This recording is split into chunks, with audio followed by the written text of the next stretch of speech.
This is a continuation of Cranford by Elizabeth Gaskell, comprising Chapter 15. Chapter 15. A Happy Return. Before I left Miss Matty at Cranford, everything had been comfortably arranged for her. Even Mrs. Jameson's approval of her selling tea had been gained. That oracle had taken a few days to consider whether by so doing, Miss Matty would forfeit her right to the privileges of society in Cranford. I think she had some little idea of mortifying Lady Glenmire by the decision she gave at last, which was to this effect, that whereas a married woman takes her husband's rank by the strict laws of precedence, an unmarried woman retains the station her father occupied. So Cranford was allowed to visit Miss Matty, and, whether allowed or not, it intended to visit Lady Glenmire. But what was our surprise, our dismay, when we learnt that Mr. and Mrs. Hoggins were returning on the following Tuesday. Mrs. Hoggins.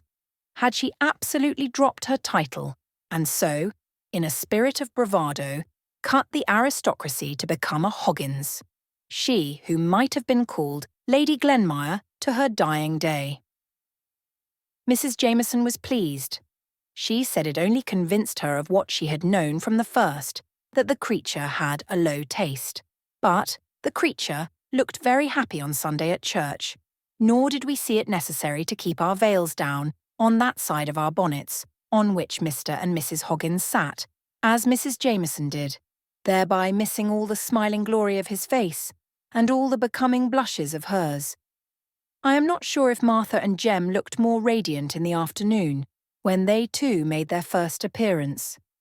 Mrs. Jameson soothed the turbulence of her soul by having the blinds of her windows drawn down, as if for a funeral, on the day when Mr. and Mrs. Hoggins received callers, and it was with some difficulty that she was prevailed upon to continue the St. James's Chronicle, so indignant was she with its having inserted the announcement of the marriage. Miss Matty's sale went off famously. She retained the furniture of her sitting-room and bedroom, the former of which she was to occupy till Martha could meet with a lodger who might wish to take it, and into this sitting-room and bedroom she had to cram all sorts of things, which were, the auctioneer assured her, bought in for her at the sale by an unknown friend. I always suspected Mrs. Fitzadam of this, but she must have had an accessory who knew what articles were particularly regarded by Miss Matty on account of their associations with her early days. The rest of the house looked rather bare, to be sure, all except one tiny bedroom, of which my father allowed me to purchase the furniture for my occasional use in case of Miss Matty's illness. I had expended my own small store in buying all manner of comfits and lozenges, in order to tempt the little people whom Miss Matty loved so much to come about her. Tea in bright green canisters and comfits in tumblers. Miss Matty and I felt quite proud as we looked round us on the evening before the shop was to be opened. Martha had scoured the boarded floor to a white cleanness, and it was adorned with a brilliant piece of oilcloth on which customers were to stand before the table counter. The wholesome smell of plaster and whitewash pervaded the apartment. A very small Matilda Jenkins, licensed to sell tea, was hidden under the lintel of the new door, and 2 boxes of tea, with cabalistic inscriptions all over them, stood ready to disgorge their contents into the canisters. Miss Matty, as I ought to have mentioned before, had had some scruples of conscience at selling tea when there was already Mr. Johnson in the town, who included it among his numerous commodities, and, before she could quite reconcile herself to the adoption of her new business, she had trotted down to his shop, unknown to me, to tell him of the project that was entertained and to inquire if it was likely to injure his business. My father called this idea of hers great nonsense and wondered how tradespeople were to get on if there was to be a continual consulting of each other's interests, which would put a stop to all competition directly. And, perhaps, it would not have done in Drumble, but in Cranford it answered very well. For not only did Mr. Johnson kindly put at rest all Miss Matty's scruples and fear of injuring his business, but I have reason to know he repeatedly sent customers to her, saying that the teas he kept were of a common kind, but that Miss Jenkins had all the choice sorts. And expensive tea is a very favourite luxury with well-to-do tradespeople and rich farmers' wives who turn up their noses at the kongu and souchong prevalent at many tables of gentility and will have nothing else than gunpowder and pekoe for themselves. But to return to Miss Matty. It was really very pleasant to see how her unselfishness and simple sense of justice called out the same good qualities in others. She never seemed to think anyone would impose upon her because she should be so grieved to do it to them. I have heard her put a stop to the asseverations of the man who brought her coals by quietly saying, "I am sure you would be sorry to bring me wrong weight, and if the coals were short measure that time, I don't believe they ever were again." People would have felt as much ashamed of presuming on her good faith as they would have done on that of a child. But my father says such simplicity might be very well in Cranford, but would never do in the world. And I fancy the world must be very bad, for with all my father's suspicion of everyone with whom he has dealings, and in spite of all his many precautions, he lost upwards of £1,000 by roguery only last year. I just stayed long enough to establish Miss Matty in her new mode of life, and to pack up the library which the rector had purchased. He had written a very kind letter to Miss Matty, saying how glad he should be to take a library so well selected as he knew that the late Mr. Jenkins's must have been, at any valuation, put upon them. And when she agreed to this, with a touch of sorrowful gladness that they would go back to the rectory and be arranged on the accustomed walls once more, he sent word that he feared that he had not room for them all, and perhaps Miss Matty would kindly allow him to leave some volumes on her shelves. But Miss Matty said that she had her Bible and Johnson's dictionary, and should not have much time for reading, she was afraid. Still, I retained a few books out of consideration for the rector's kindness. The money which he had paid, and that produced by the sale, was partly expended in the stock of tea, and part of it was invested against a rainy day, i.e. old age or illness. It was but a small sum, it is true, and it occasioned a few evasions of truth and white lies, all of which I think very wrong indeed, in theory, and would rather not put them in practice, for we knew Miss Matty would be perplexed as to her duty if she were aware of any little reserve fund being made for her, while the debts of the bank remained unpaid. Moreover, she had never been told of the way in which her friends were contributing to pay the rent.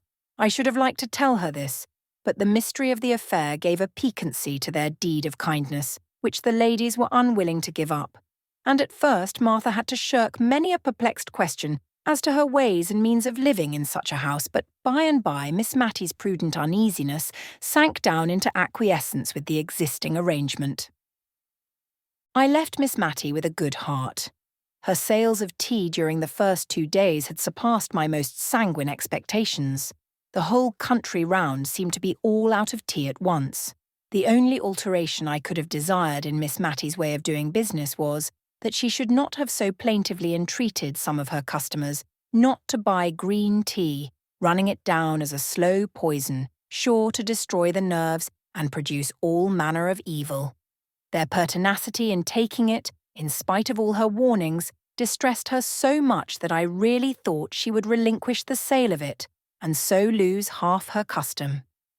And I was driven to my wits' end for instances of longevity entirely attributable to a persevering use of green tea.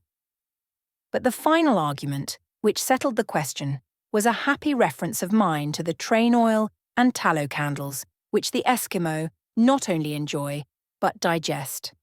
After that she acknowledged that one man's meat might be another man's poison, and contented herself thenceforward with an occasional remonstrance when she thought the purchaser was too young and innocent to be acquainted with the evil effects green tea produced on some constitutions, and an habitual sigh when people old enough to choose more wisely would prefer it. I went over from Drumble once a quarter at least to settle the accounts and see after the necessary business letters. And, speaking of letters, I began to be very much ashamed of remembering my letter to the Aga Jenkins, and very glad I had never named my writing to anyone. I only hoped the letter was lost. No answer came, No sign was made. About a year after Miss Matty set up shop, I received one of Martha's hieroglyphics begging me to come to Cranford very soon. I was afraid that Miss Matty was ill and went off that very afternoon and took Martha by surprise when she saw me on opening the door. We went into the kitchen as usual to have our confidential conference, and then Martha told me she was expecting her confinement very soon, in a week or two. And she did not think Miss Matty was aware of it, and she wanted me to break the news to her. "For indeed, miss," continued Martha, crying hysterically, "I'm afraid she won't approve of it, and I'm sure I don't know who is to take care of her as she should be taken care of when I am laid up." I comforted Martha by telling her I would remain till she was about again, and only wished she had told me her reason for this sudden summons, as then I would have brought the requisite stock of clothes. But Martha was so tearful and tender-spirited, and unlike her usual self, that I said as little as possible about myself, and endeavoured rather to comfort Martha under all the probable and possible misfortunes which came crowding upon her imagination. I then stole out of the house door and made my appearance as if I were a customer in the shop, just to take Miss Matty by surprise, and gain an idea of how she looked in her new situation. It was warm May weather, so only the little half door was closed, and Miss Matty sat behind the counter, knitting an elaborate pair of garters. Elaborate they seemed to me, but the difficult stitch was no weight upon her mind, for she was singing in a low voice to herself as her needles went rapidly in and out. I call it singing, but I dare say a musician would not use that word to the tuneless, yet sweet humming of the low, worn voice. I found out from the words, far more than from the attempt at the tune, that it was the old hundredth she was crooning to herself, but the quiet, continuous sound told of content, and gave me a pleasant feeling, as I stood in the street just outside the door, quite in harmony with that soft May morning. I went in. At first she did not catch who it was, and stood up as if to serve me, but in another minute watchful Pussy had clutched her knitting, which was dropped in eager joy at seeing me. I found, after we had had a little conversation, that it was as Martha said, and that Miss Matty had no idea of the approaching household event. So I thought I would let things take their course, secure that, when I went to her with the baby in my arms, I should obtain that forgiveness for Martha, which she was needlessly frightening herself into believing that Miss Matty would withhold, under some notion that the new claimant would require attentions from its mother that it would be faithless treason to Miss Matty to render. But I was right. I think that must be an hereditary quality, for my father says he is scarcely ever wrong. One morning within a week after I arrived, I went to call Miss Matty, with a little bundle of flannel in my arms. She was very much awestruck when I showed her what it was, and asked for her spectacles off the dressing table, and looked at it curiously, with a sort of tender wonder at its small perfection of parts. She could not banish the thought of the surprise all day, but went about on tiptoe and was very silent. But she stole up to see Martha, and they both cried with joy, and she got into a complimentary speech to Jem, and did not know how to get out of it again, and was only extricated from her dilemma by the sound of the shop bell, which was an equal relief to the shy, proud, honest Jem, who shook my hand so vigorously when I congratulated him, that I think I feel the pain of it yet. I had a busy life while Martha was laid up. I attended on Miss Matty, and prepared her meals. I cast up her accounts, and examined into the state of her canisters and tumblers. I helped her too occasionally in the shop, and it gave me no small amusement and sometimes a little uneasiness to watch her ways there. If a little child came in to ask for an ounce of almond comfits, and 4 of the large kind which Miss Matty sold weighed that much, she always added 1 more by way of make-weight, as she called it, although the scale was handsomely turned before.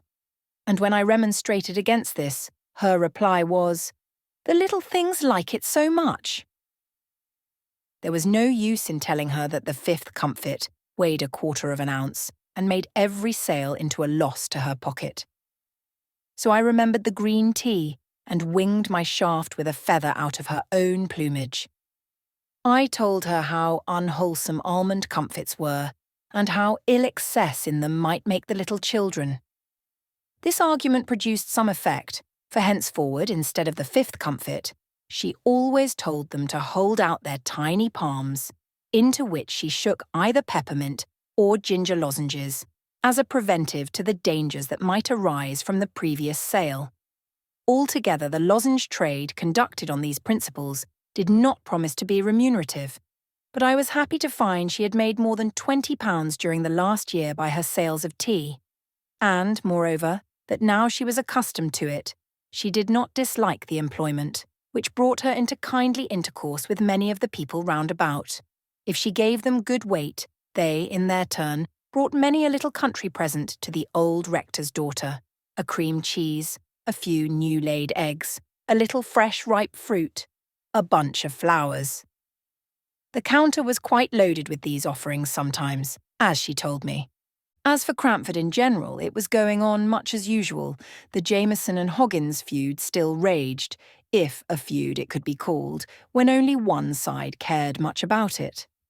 Mr. and Mrs. Hoggins were very happy together, and, like most very happy people, quite ready to be friendly. Indeed, Mrs. Hoggins was really desirous to be restored to Mrs. Jameson's good graces because of the former intimacy. But Mrs. Jameson considered their very happiness an insult to the Glenmire family, to which she had still the honour to belong, and she doggedly refused and rejected every advance. Mr. Mulliner, like a faithful clansman, espoused his mistress's side with ardour. If he saw either Mr. or Mrs. Hoggins, he would cross the street and appear absorbed in the contemplation of life in general, and his own path in particular, until he had passed them by. Miss Pole used to amuse herself with wondering what in the world Mrs. Jameson would do if either she or Mr. Mulliner or any other member of her household was taken ill. She could hardly have the face to call in Mr. Hoggins after the way she had behaved to them. Miss Pole grew quite impatient for some indisposition or accident to befall Mrs. Jameson or her dependents, in order that Cranford might see how she would act under the perplexing circumstances. Martha was beginning to go about again, and I had already fixed a limit, not very far distant, to my visit, when one afternoon, as I was sitting in the shop parlour with Miss Mattie— I remember the weather was colder now than it had been in May, 3 weeks before, and we had a fire and kept the door fully closed. We saw a gentleman go slowly past the window and then stand opposite to the door, as if looking out for the name which we had so carefully hidden. He took out a double eyeglass and peered about for some time before he could discover it. Then he came in, and, all on a sudden, it flashed across me that it was the Aga himself. For his clothes had an out-of-the-way foreign cut about them, and his face was deep brown, as if tanned and retanned by the sun. His complexion contrasted oddly with his plentiful snow-white hair, his eyes were dark and piercing, and he had an odd way of contracting them and puckering up his cheeks into innumerable wrinkles when he looked earnestly at objects. He did so to Miss Mattie when he first came in. His glance had first caught and lingered a little upon me, but then turned with the peculiar searching look I have described, to Miss Mattie. She was a little fluttered and nervous, but no more so than she always was when any man came into her shop. She thought that he would probably have a note, or a sovereign at least, for which she would have to give change, which was an operation she very much disliked to perform. But the present customer stood opposite to her, without asking for anything, only looking fixedly at her as he drummed upon the table with his fingers, just for all the world as Miss Jenkins used to do. Miss Mattie was on the point of asking him what he wanted, as she told me afterwards, when he turned sharp to me. "Is your name Mary Smith?" "Yes," said I. All my doubts as to his identity were set at rest, and I only wondered what he would say or do next, and how Miss Mattie would stand the joyful shock of what he had to reveal. Apparently, he was at a loss how to announce himself, for he looked round at last in search of something to buy, so as to gain time, and, as it happened, his eye caught on the almond comfits, and he boldly asked for £1, of those things. I doubt if Miss Matty had a whole pound in the shop, and, besides the unusual magnitude of the order, she was distressed with the idea of the indigestion they would produce, taken in such unlimited quantities. She looked up to remonstrate. Something of tender relaxation in his face struck home to her heart. She said, "It is— Oh, sir, can you be Peter?" and trembled from head to foot. In a moment he was round the table and had her in his arms, sobbing the tearless cries of old age. I brought her a glass of wine, for indeed her colour had changed so as to alarm me and Mr. Peter too. He kept saying, "I have been too sudden for you, Matty. I have, my little girl." I proposed that she should go at once up into the drawing-room and lie down on the sofa there. She looked wistfully at her brother, whose hand she had held tight, even when nearly fainting, but on his assuring her that he would not leave her, she allowed him to carry her upstairs. I thought that the best I could do was to run and put the kettle on the fire for early tea, and then to attend to the shop, leaving the brother and sister to exchange some of the many thousand things they must have to say. I had also to break the news to Martha, who received it with a burst of tears which nearly infected me. She kept recovering herself to ask if I was sure it was indeed Miss Matty's brother, for I had mentioned that he had grey hair, and she had always heard that he was a very handsome young man. Something of the same kind perplexed Miss Matty at tea-time when she was installed in the great easy-chair opposite to Mr. Jenkins in order to gaze her fill. She could hardly drink for looking at him. And as for eating, that was out of the question. "I suppose hot climates age people very quickly," said she, almost to herself. "When you left Cranford, you had not a grey hair in your head." "But how many years ago is that?" said Mr. Peter, smiling. "Ah, true. Yes, I suppose you and I are getting old, but still I did not think we were so very old. But white hair is very becoming to you, Peter," she continued, a little afraid lest she had hurt him by revealing how his appearance had impressed her. "I suppose I forgot dates too, Matty, for what do you think I have brought for you from India? I have an Indian muslin gown and a pearl necklace for you somewhere in my chest at Portsmouth." He smiled as if amused at the idea of the incongruity of his presence with the appearance of his sister. But this did not strike her all at once, while the elegance of the articles did. I could see that for a moment her imagination dwelt complacently on the idea of herself thus attired, and instinctively she put her hand up to her throat, that little delicate throat which, as Miss Pole had told me, had been one of her youthful charms. But the hand met the touch of folds of soft muslin in which she was always swathed up to her chin, and the sensation recalled a sense of the unsuitableness of a pearl necklace to her age. She said, "I'm afraid I'm too old, but it was very kind of you to think of it. They are just what I should have liked years ago, when I was young." "So I thought, my little Matty. I remembered your tastes. They were so like my dear mother's."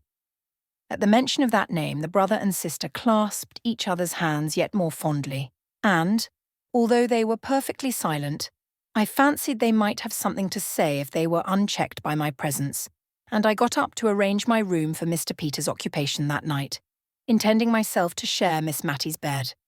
But at my movement, he started up.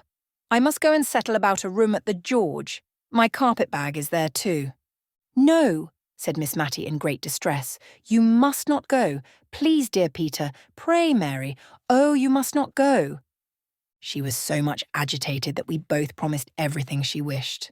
Peter sat down again and gave her his hand, which for better security she held in both of hers, and I left the room to accomplish my arrangements. Long, long into the night, far, far into the morning, did Miss Matty and I talk. She had much to tell me of her brother's life and adventures, which he had communicated to her as they had sat alone. She said all was thoroughly clear to her, but I never quite understood the whole story.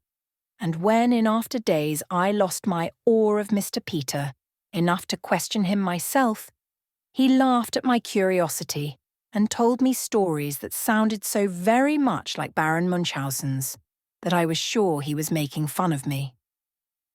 What I heard from Miss Matty was that he had been a volunteer at the siege of Rangoon, had been taken prisoner by the Burmese, and somehow obtained favour and eventual freedom from knowing how to bleed the chief of the small tribe in some case of dangerous illness, that on his release from years of captivity, he had had his letters returned from England with the ominous word dead marked upon them, and, believing himself to be the last of his race, he had settled down as an indigo planter, and had proposed to spend the remainder of his life in the country to whose inhabitants and modes of life he had become habituated when my letter had reached him, and, with the odd vehemence which characterized him in age as it had done in youth, he had sold his land and all his possessions to the first purchaser, and come home to the poor old sister, who was more glad and rich than any princess when she looked at him. She talked me to sleep at last, and then I was awakened by a slight sound at the door, for which she begged my pardon as she crept penitently into bed. But it seems that when I could no longer confirm her belief that the long-lost was really here, under the same roof, she had begun to fear lest it was only a waking dream of hers, that there never had been a Peter sitting by her all that blessed evening, but that the real Peter lay dead far away beneath some wild sea wave or under some strange eastern tree. And so strong had this nervous feeling of hers become that she was fain to get up and go and convince herself that he was really there by listening through the door to his even, regular breathing. I don't like to call it snoring, but I heard it myself through 2 closed doors. And by it soothed Miss Matty to sleep. I don't believe Mr. Peter came home from India as rich as a nabob. He even considered himself poor, but neither he nor Miss Matty cared much about that. At any rate, he had enough to live upon, very genteelly, at Cranford. He and Miss Matty together. And a day or 2 after his arrival, the shop was closed, while troops of little urchins gleefully awaited the shower of comfits and lozenges that came from time to time down upon their faces as they stood up, gazing at Miss Matty's drawing-room windows. Occasionally Miss Matty would say to them, half hidden behind the curtains, "My dear children, don't make yourselves ill." But a strong arm pulled her back, and a more rattling shower than ever succeeded. A part of the tea was sent in presents to the Cranford ladies, and some of it was distributed among the old people who remembered Mr. Peter in the days of his frolicsome youth. The Indian muslin gown was reserved for darling Flora Gordon, Miss Jessie Brown's daughter. The Gordons had been on the continent for the last few years, but were now expected to return very soon, and Miss Matty, in her sisterly pride, anticipated great delight in the joy of showing them Mr. Peter. The pearl necklace disappeared, and about that time many handsome and useful presents made their appearance in the households of Miss Pole and Mrs. Forrester, and some rare and delicate Indian ornaments graced the drawing-rooms of Mrs. Jameson and Mrs. Fitzadam. I myself was not forgotten. Among other things, I had the handsomest bound and best edition of Dr. Johnson's works that could be procured, and dear Miss Matty, with tears in her eyes, begged me to consider it as a present from her sister as well as herself. In short, no one was forgotten, and, what was more, everyone, however insignificant, who had shown kindness to Miss Matty at any time, was sure of Mr. Peter's cordial regard. This concludes the 15th part of 16 total of Cranford by Elizabeth Gaskell, produced by Best Audiobooks for free.